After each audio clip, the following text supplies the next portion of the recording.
where we had some outstanding cricketers. We might not have had a very well-balanced team. For example, we didn't always have great new ball bowlers. Our fielding was not always, like it is today.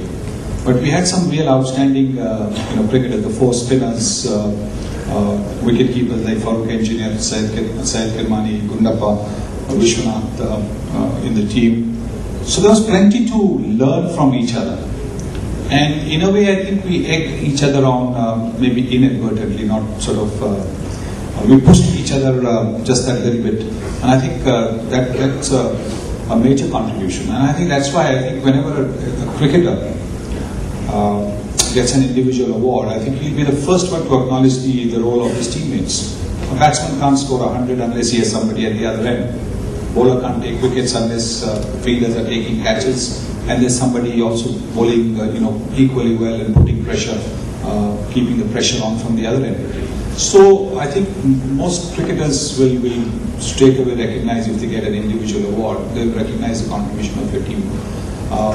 Now, of course, there's the support staff which helps you a great deal. But it is pretty much a team game, and the team is the one that can lift you to do better than what you did in the previous game.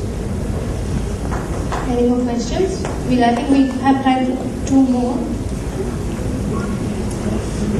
Hi, sir. This is Prakash. In your opinion, what is keeping Sachin going still? In your opinion, will he play another couple of World Cups?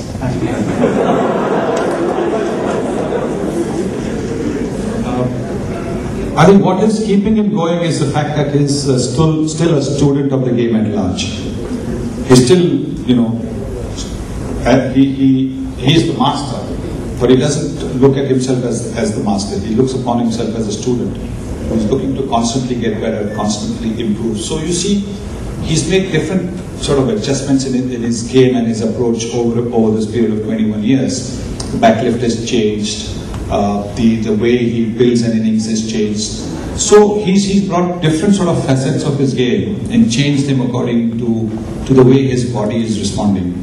Because with some of the injuries that he's had, a back injury, the elbows, I think he's made little adjustment in his grip, in his technique, in the way he, for example, earlier on he might have been bending while receiving the ball. Now he stands a little bit upright because of the back. He's made all those, and because he's all the time looking, to set the bar higher. I think that's the reason why he's been able to carry on for so long. His enthusiasm for the game is as much as it was when he started in '89. And whether he will be able to play a couple more World Cups, I think he could possibly play the next World Cup, which is 2015. After which I think his son will get it, and that he was.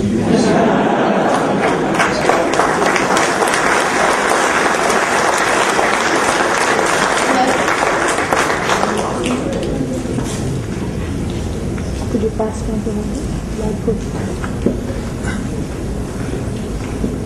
Sunny, 2020 matches are really exciting, but the international 2020 matches most of them are one-sided, even if the match is between equal opponent teams. But in IPLs, of all the matches so far, most of them are very dramatic. Are they really scripted, or?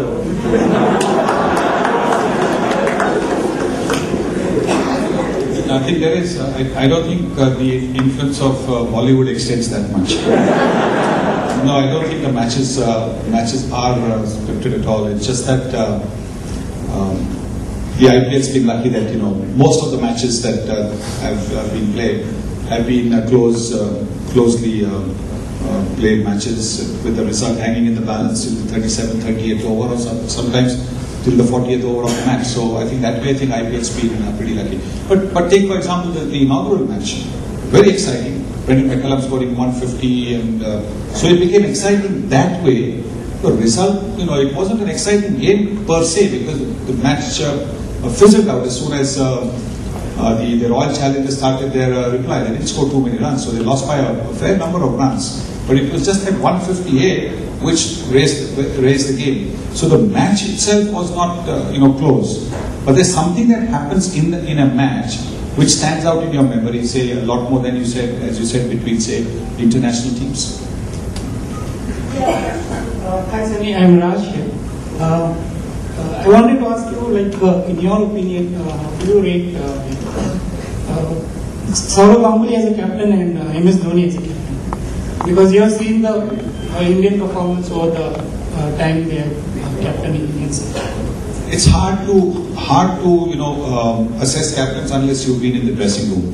You can only be from outside. It's basically a but while Ganguly was very expressive on the field, he expressed himself. Somebody took a catch. There was a missed opportunity. Everything.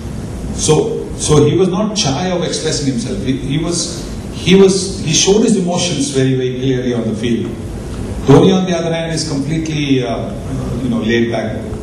So what is churning inside, he's not he does not show it to the rest of the world or to his teammates. Maybe in the dressing room when they go back, or maybe at the drinks interval, or maybe at the fall of a wicket, he might be expressing himself, but we don't know that because we're not privy to that.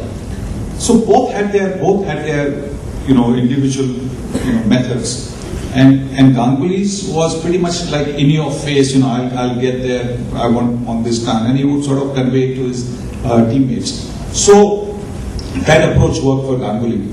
And after Ganguly, there was a little bit of a gap, with Rahul Dravid taking over for 3-4 years, and then it's been Mahi who's taking over. So I think it sort of all has worked well for Indian cricket. After the expressions of Saurav Ganguly, the emotions of Saurav Ganguly, you had a calm, cool, calm, collected Rahul Dravid, and then an even cooler Mahendra Singh Dhoni. So I think it's working well for India. But hard to choose between both of them. Tactically, I would think that tactically Ganguly was just a little bit better. Thank you guys who asked us the questions.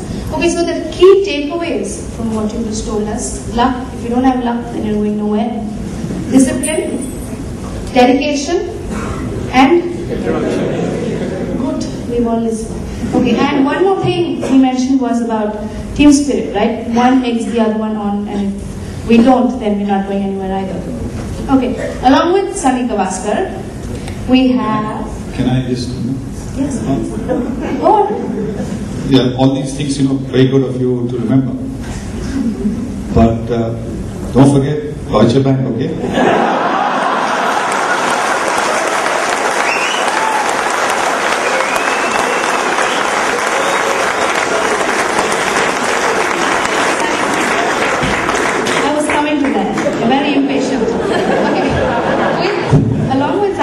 We also have Anand Thomas, Vice President and Regional Head South for Private and Business Clients.